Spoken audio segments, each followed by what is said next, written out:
Hoje nós vamos falar do coração.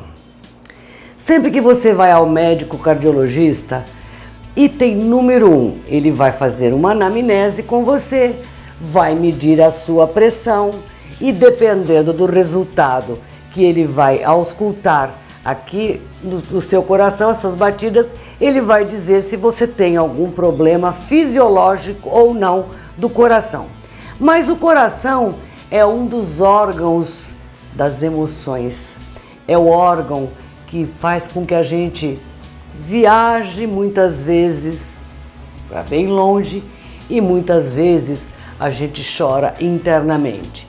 Mas para falarmos do coração e de como se mede a pressão, Dr. Luiz Carlos Miguita, cardiologista, é o meu bate-papo de agora, que nos recebe aqui na sua clínica e que já foi cidadão honorário londrinense em 1994.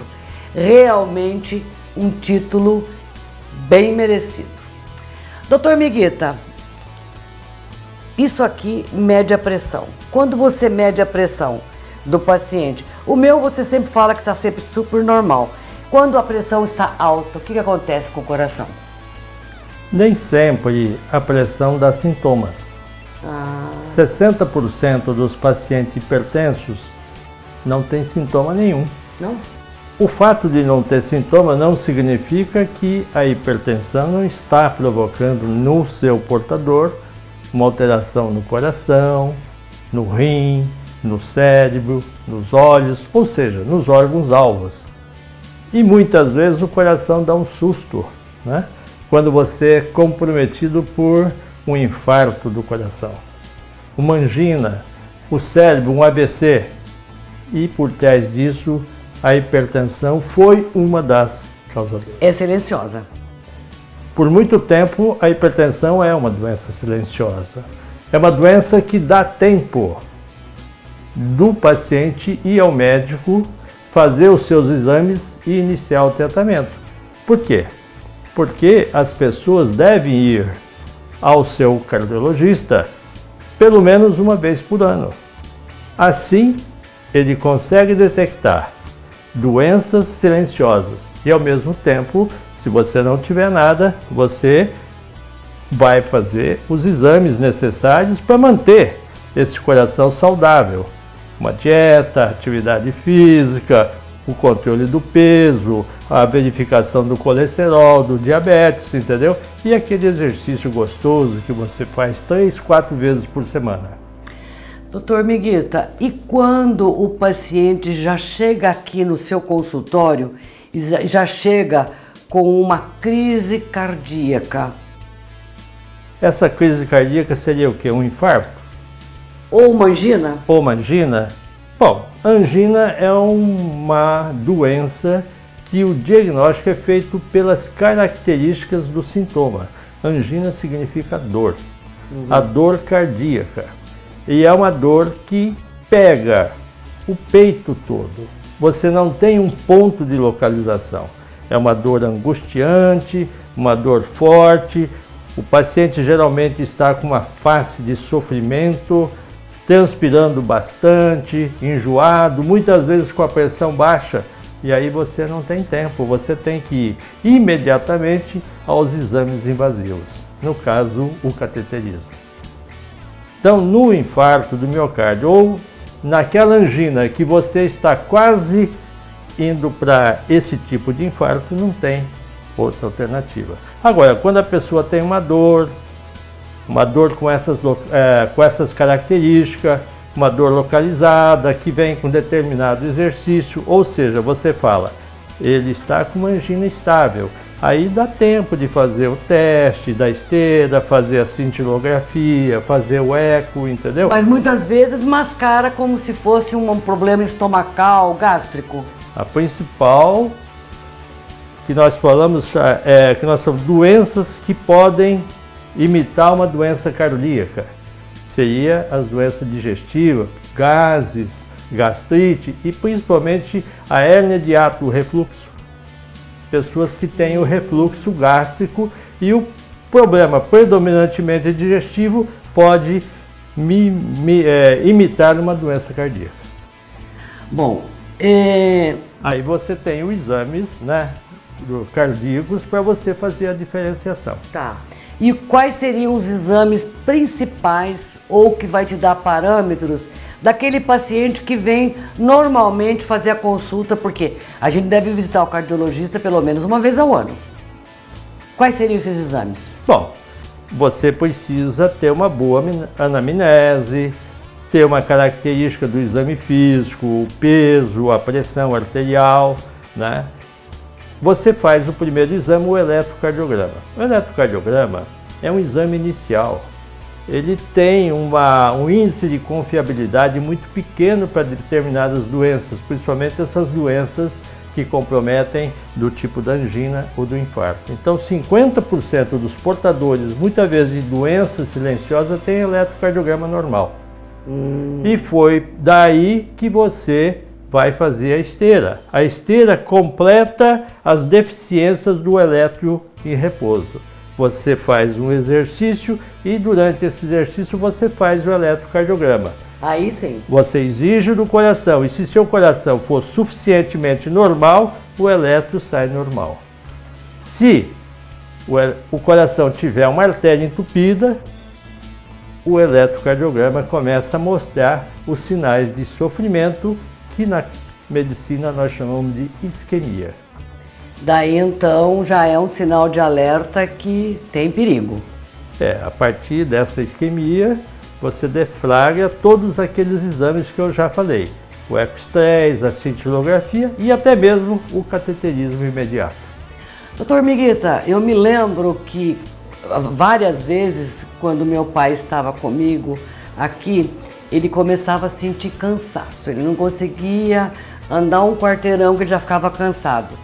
E daí eu te ligava e você falava traz para cá e tal. Resumindo, tinha que fazer uma angioplastia. Ele estava com problemas sérios. Esse sintoma de cansaço, de dor nas pernas, de cansaço mesmo, de não aguentar caminhar muito, é um sintoma que algo está errado? No coração, sim. Nem sempre a doença circulatória, infarto, angina, uma obstrução da coronária pode iniciar com o sintoma dor. Você pode ter um cansaço que apareceu de repente. O paciente chega e fala, doutor, eu era normal, agora eu não consigo dar 30 passos que eu começo a ficar muito cansado. Isso já é um sinal de uma doença circulatória que pode ser grave. Outra coisa que é muito comum aparecer e que nós fazemos diagnóstico só na conversa. Doutor, começo a fazer o exercício, os primeiros 5, 10 minutos são difíceis, doutor. Eu me canso, eu sinto falta de ar e até vez ou outra eu sinto uma dor no peito. É um sinal de uma doença coronariana. Essa pessoa realmente precisa procurar o cardiologista imediatamente. Dicas para um coração saudável e uma vida saudável. Bom, eu sempre falo, amar, né? Amar a família, os amigos, amar a profissão. Trabalhar com prazer é a melhor coisa possível. Já pensou se um paciente vem ao consultório, o médico está de cara amarrada, estressado, raivoso, o paciente fala, está pior do que eu. Claro. E nunca mais volta, né? Ou, se fizer um exame, não vai acreditar no resultado. Atividade física. Atividade física melhora tudo. Melhora coração, melhora pulmão, melhora todos os órgãos e até o emocional. Vai embora a adrenalina. Para mim eu sempre falo, é o Lexotan da vida, é o exercício, né? Dieta adequada. Pode comer de tudo de uma forma adequada. Hoje eu não vou mais, de hoje em diante, comer carne. Poxa, ele tem que comer carne. De onde vem a fonte proteica? Principalmente a fonte de ferro. Muito dessas pessoas que fazem a alimentação vegetariana podem ter anemia. Por quê? Porque deixam de consumir a carne e, em consequência, não colocam o ferro para dentro. Outro, não tenha vícios. Não só o cigarro, mas o álcool e os outros vícios até piores, entendeu? Isso também tem relação com muitas doenças cardíacas e, inclusive, arritmia. Então, os cuidados para uma vida saudável é uma receita que eu falo, é a cultura, é a receita da vida. Amar a família, os amigos, amar a profissão, uma dieta adequada, não ter vícios e uma atividade física. É a receita da vida que cabe na palma das mãos. São 5? 5 itens apenas. 5 itens. E não precisa nem de receita médica, né? E as pessoas trocam hoje tudo isso pelo trabalho. Verdade. Não tenho tempo porque eu tenho que trabalhar. Eu sempre falo aos meus pacientes, a vida é constituída de várias coisas importantes. E para fazer uma coisa importante, você tem que parar uma. Então pare o trabalho temporariamente e vá fazer o exercício. Aí pare o exercício, vai amar a sua família, vai fazer um lazer no restaurante, não é? Então a vida, não esqueça, é de coisas importantes. E para parar coisa importante, para fazer atividade física, pare o trabalho. Se a gente dividir o dia, que tem 24 horas, por 3, a gente diz 8 horas de sono, 8 horas de trabalho e 8 horas que a gente poderia colocar como lazer e atividades, ok? Mais ou menos isso. Então, se a gente começar nessas 8 horas que seria para lazer e atividade, tirar o almoço, o café da manhã, o jantar, o final da noite.